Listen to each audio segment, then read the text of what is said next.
In gaming technology, fans are everywhere. We have them for our PCs, we have them for our consoles. But what if there was a fan for your mouse?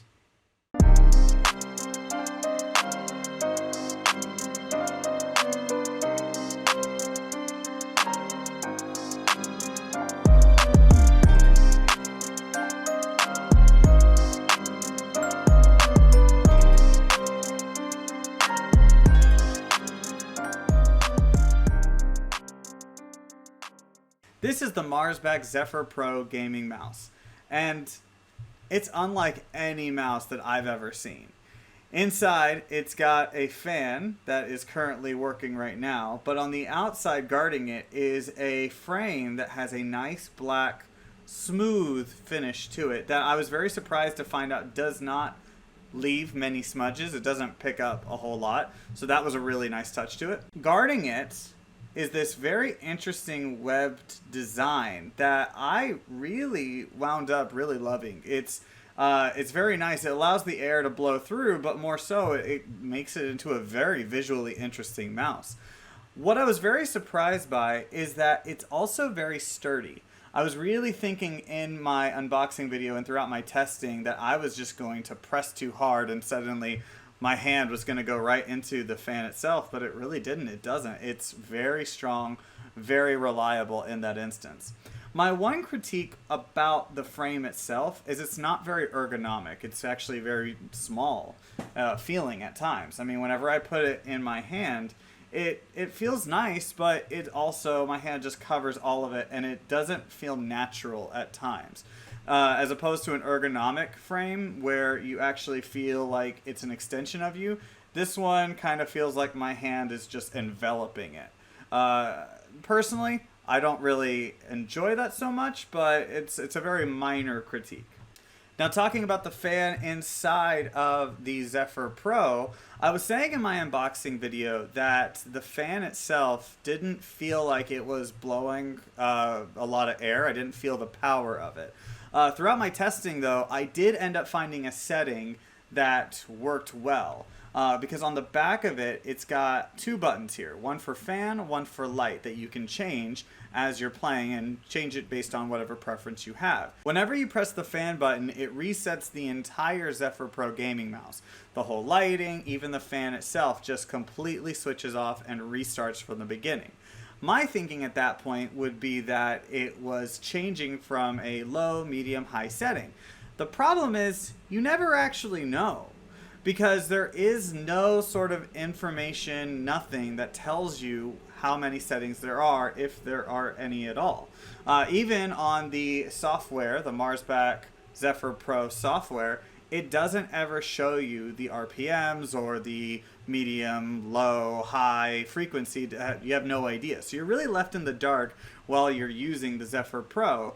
Now that said, I did end up finding a setting that I actually did enjoy. I got a lot of air coming out of it at all times, even from the moment that I plugged it in. It didn't need much warm-up. It kept my hand cool, and it was really nice. I really liked it. I never thought that I needed my hand to be cool, or that maybe even my hands were clammy before. I had no idea that that was the case as I gamed, but this was a very welcome addition to my gaming experience.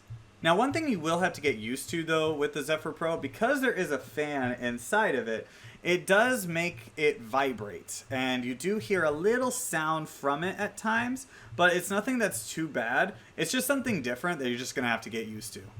Now, one thing that Marsback seems to get is the lighting system. The Zephyr Pro lighting system is awesome. I love it, and it's completely customizable, too. Whenever you log into the Zephyr Pro software, you can change however you want it to be. You can have it be this rainbow lighting experience that I've got right here. You can make it be one solid color. You can make it do this breathing motion. It's whatever you want, it's got it in there, and it's really cool. I really like that. And like most high-end gaming mice, the Zephyr Pro will let you remap how it works. You can change different buttons to fit whatever preference that you have. You can just do that through the software, and I thought that was a really cool function. Now, because this is a wired gaming mouse, we do need to talk about the cable itself. It's got a soft elastic cable that I really enjoyed because it never once was bunching, it never got tangled, it never even felt like it got in the way a lot of the times. So it is a big plus for the Zephyr Pro Gaming Mouse. Now, one of the really cool things about the Zephyr Pro has to be the wheel. The wheel itself feels very smooth, but it's the lighting that I really want to talk about. As you can see right now, it is a light blue light. That's because the DPI that it's set to is 1600. And it's light blue because it's an indicator of which DPI I want it to be. Now I can change that color 7 times, which means that there are 7 different speeds you can customize the Zephyr Pro to be and change it just with one click of a button. Now, to test out the Zephyr Pro Gaming Mouse and to show how easy it is to use this DPI button, I tested it the only way I knew how, by killing demons. For our playtest of the Zephyr Pro Gaming Mouse, we decided to use Doom Eternal. We played pretty early on into the campaign just because it can be very crazy, and a gaming mouse such like this is best for a first-person shooter. We're starting off here at 400 DPI, and then we'll be moving on and getting higher throughout. And as you can see, the cursor is a little bit slower compared to what you might be more used to. From here, we're switching over to 800 DPI. We're going to give ourselves a little bit more freedom and a little bit more speed, just because that's exactly what Doom Eternal needs. It needs all the speed in the world. All right, now we're moving up to 1200 DPI. And as you can see, it's getting a little bit faster, a little bit more range of motion than what I've had so far during this playthrough.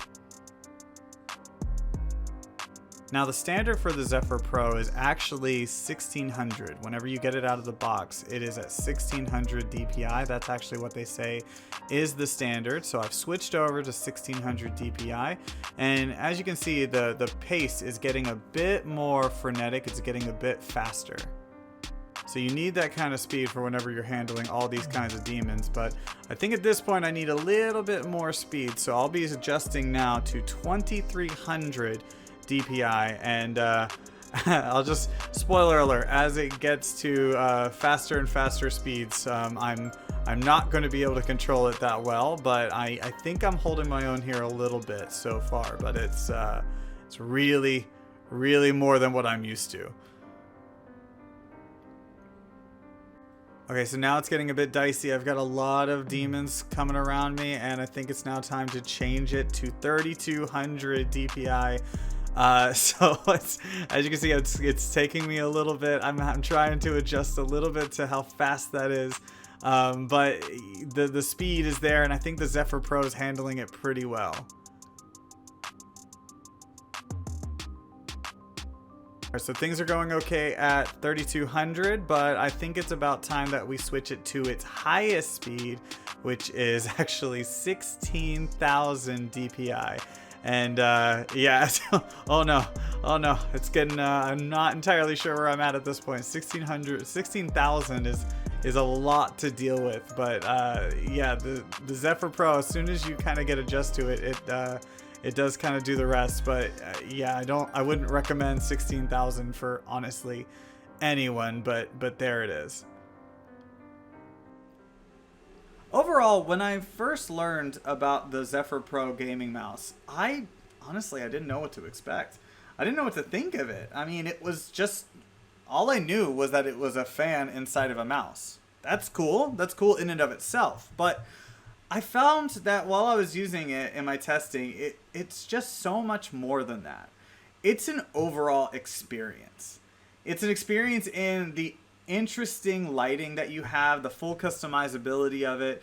The fan itself is just so unique and so cool, and I honestly never knew that I needed a fan inside of a mouse as much as the Zephyr Pro has proven that I do.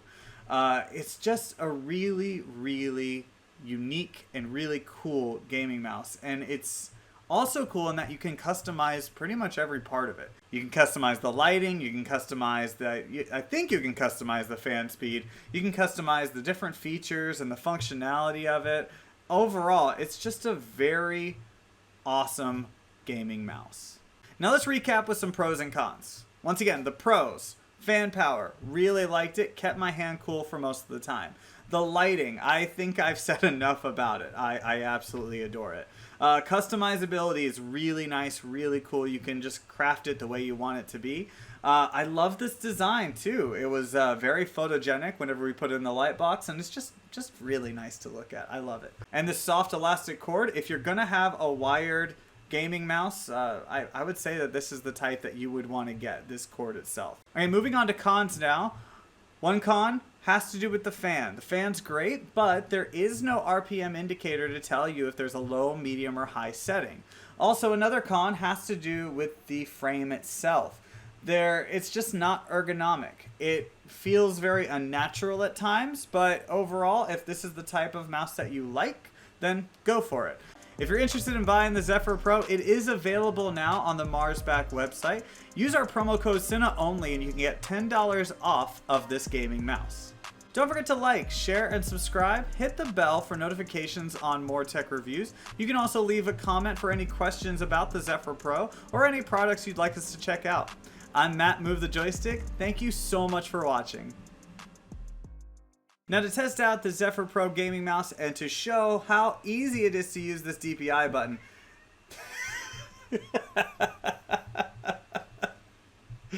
Shadow.